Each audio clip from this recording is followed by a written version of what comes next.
Okay, so in the previous two videos, we learned how to solve those trigonometry equation, right? So they might appear in the quadratic form, they might appear in the normal trigonometry equation form. Okay, but generally when you want to solve the equation for A-level syllabus, you need to consider something a bit special, which is a bit different from previous syllabus, maybe in secondary school. All right, so for A-level syllabus, they actually involve all the multiple angles, such as sometimes they will want you to find out two data, from two data then you find out the data, or maybe sometimes they will give you some range, which is negative angle one. So you need to know how to find out the negative angle as well. All right, so in the previous videos, generally we discuss a very basic idea on how to solve the trigonometry equation. Okay, then usually if you look at the question, they will give you a certain range or maybe the certain range for the x or maybe for the data. Like the data must be 0 until 180 or data must be between what value and so on. Okay, and then for A-level exam, they have another style of the question where they are asking for the greatest negative value or smallest positive value. Okay, so as shown, this example is not included in our notes, but generally I will discuss it with you here so that you roughly have the idea also. How are you going to find out the smallest positive angle? Okay, so the smallest positive angle being asked in the exam before, the real A-level exam. Okay, so I think it will be good if I can discuss it with you here. And then for me, I try to modify the question a bit. I also want you to find out the greatest negative value of the data so that you roughly have the idea, right, how to deal with this kind of question. Okay, all right. So let us start to discuss this particular question here. Okay, so if you look at the question number 1 again, you will see that the style is very similar. What I want is, I will want you to show that the equation can be expressed as this quadratic form equation. All right, so again, the starting part that I need to start is this one. So 4 cos theta divided by tangent theta. Okay, then plus 15, it is equals to 0. Okay, so if let's say you found that the tangent theta is very troublesome for you because it is a denominator, right? So you can actually try to multiply it, or you can bring it up, or you can multiply tangent theta for the whole equation. Then generally this is what you have. Okay, so if you look at the final answer that they want you to prove, you will see that everything is in sine.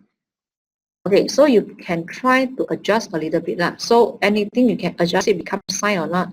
Okay, so you can try the tangent. So tangent theta, you can write it become sine over cos. Sine theta divided by cos theta equals to 0. And from here you have 4 cos square theta plus 15 sine theta, and it is equals to 0. And then after that, again, how to change the cos square theta, because everything with sine square. So you learned another identity before, right? So cos square can be written as 1 minus sine square theta, and then plus 15 sine theta, and it is equals to 0. And then you try to simplify it.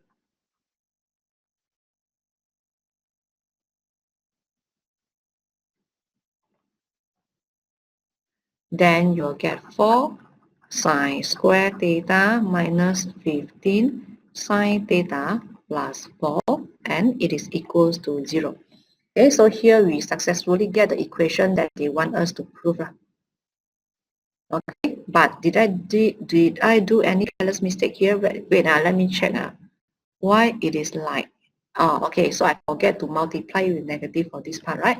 So it should be negative 4 equals to 0. Okay, so this is for the first part. Okay, then for the second part, when you want to solve the equation, they want you to find the greatest negative value and also the smallest positive value for theta. Okay, so again, maybe before I show you the detail, right, I will just draw again this diagram.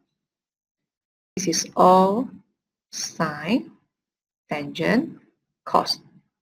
Okay, then for positive angle, I'm having theta, then 180 minus theta, 180 plus theta. 360 minus theta. And then for the negative angle, I'm having negative theta, then negative 180 minus theta, then negative 180 plus theta, then this one is negative 360 minus theta. So again, the theta is the basic angle. All right. Okay, so they want to solve this equation to get the greatest negative value of theta and also the smallest positive value of theta. So to deal with this question, it's not hard. Okay, quite simple. So first, from the answer that you get the solution just now, you can try to solve this quadratic equation. Okay, so if I'm not mistaken, when you try to solve it, right, you can factorize that if you want. Okay, then generally what do you have here is you should have sine theta, should be 4, right, minus 4. Okay, so minus 4, and then I'm having 4 sine theta plus 1. So negative 16 plus 1, 15. Okay, and therefore from here you get two values for sine. So sine theta equals to 4. And this one, if you try to find out the basic angle, you'll get a mass error. So we ignore this part. And then I'm having another value which is sine theta equals to negative 1 over 4. Okay, so before you want to get the answer for the sine theta, you need to get the basic angle first. So when you want to try to press for the basic angle, you press sine inverse 1 over 4. Don't press in the negative value. Understand what I said or not? So for the basic angle, you just press in sine inverse. And then if you press sine inverse for the basic angle, if I'm not mistaken, again, you should get 14.5. All right, and then now you are trying to get the smallest positive value for theta and also the greatest negative value for theta. So when they ask you to find this question, very, very easy. What you need to do is like, you have to consider the quadrant from both direction, both angle, okay? But you can stop once you get the answer.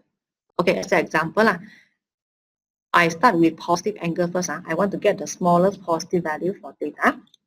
Okay, so I'm looking for sine negative. Okay, so first quadrant, I look at the first quadrant. In this first quadrant, do I need the answer from this first quadrant or not? Is it sine negative in this first quadrant? No. So I don't want the answer from here. Okay, then for the second quadrant, do I want the answer from here or not? If I want to have sine negative, also no. So the first two quadrants, they are having sine positive, right? Okay, then I proceed to the third quadrant. So for the third quadrant, okay, is it sine negative? Yes. So I want the answer from this quadrant. So how to get the answer for this quadrant for positive angle?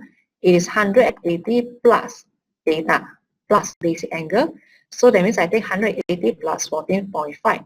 So you're having 194.5. Then you stop here. You don't need to proceed to the fourth quadrant anymore because this will be your smallest positive value for theta, which is correct, which fit your equation. All right, because in the third quadrant only you get sine negative, so this will be the smallest value, positive value that you can get already, So you don't need to continue to the fourth quadrant anymore. So this is your answer for smallest positive value for theta. Okay, so once you're done with the positive value, okay, then now you go for the greatest negative angle. So to get the greatest negative angle, you need to go through in the negative angle, which is the clockwise direction, in the opposite direction. So first you look at this quadrant, right, for negative angle. Okay, so for this quadrant, is it sine negative or not? Yes, correct. Sine is negative. Therefore, you want to accept the answer from this quadrant. So what is the answer for this quadrant here? You take negative basic angle. Therefore, your answer should be negative 14.5. Then you stop here because this is already your greater negative value. If you continue further, when you get this answer, it is still a negative value, but it will not be the greatest negative value anymore. Understand what I said? Okay, and therefore, your final answer for this part will be 194.5 and negative 14.5. Okay, so where the 194.5 is the smallest positive value, the greatest negative value is negative 14.5.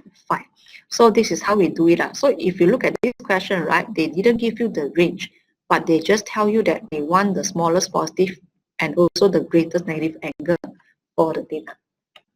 All right, so this is another style that they might ask or might test you like in the real paper. Although it is not being asked frequently, but it appeared at, a few times. So I think it will be good if let's say you understand how you get the answer for all this. All right, okay, so please take note about this. All right, so I will stop here for this video, and then maybe I will give you some extra questions later to try out about all this part.